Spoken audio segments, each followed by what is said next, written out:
sprve. Evo da vidimo kasa se na 2150 metra ko će gospodariti stazom Solvala.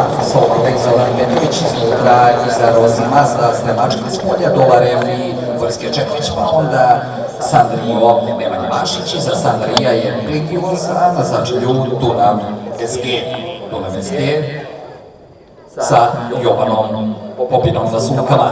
I dalje na čelu Solvala Zoran Petrović, druga pozicija za Rozimas i Stevan Sremačko, na trećoj poziciji na Deobi, iznutra Sandriju, Nemanja Mašić s polja, Dolarev i Boris Kečenović, a sada tamo u velikim problemima Plinioz sa Sokolom.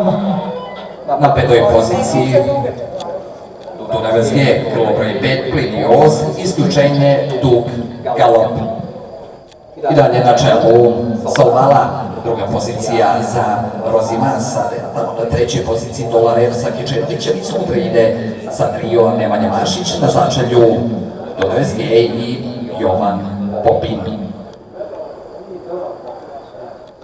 I dalje jedna taktička vožnja na više od jednog kruga do kraja ovde na hipodromu konjičkog kluba Bačka u Subotici.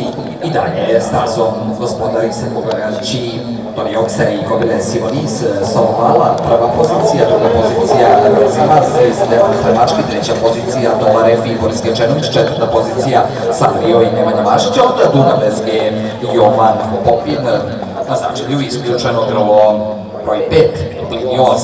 I dalje Solvala, iznutra na drugoj poziciji Špurov Kasa Rozimas, treća pozicija za Dolarefa, četvrti je Sandrio, onda Dunav SG. Sada da vidimo šta će se desiti u kontra pravcu nadmetanja Jesse Way.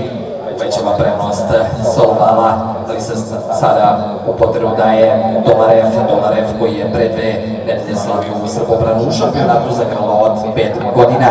I dalje Solvala diktira tempo nadmetanja Jesse Way, druga pozicija za Dolarefa, treća pozicija za Rozimas, a onda na četvrtoj Sandrio.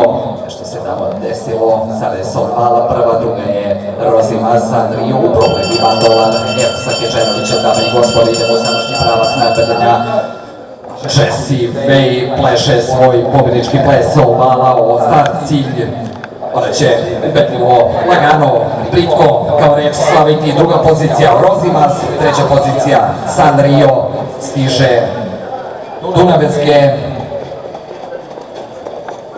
I na začelju isključeno grlo broj 5, Plinioz.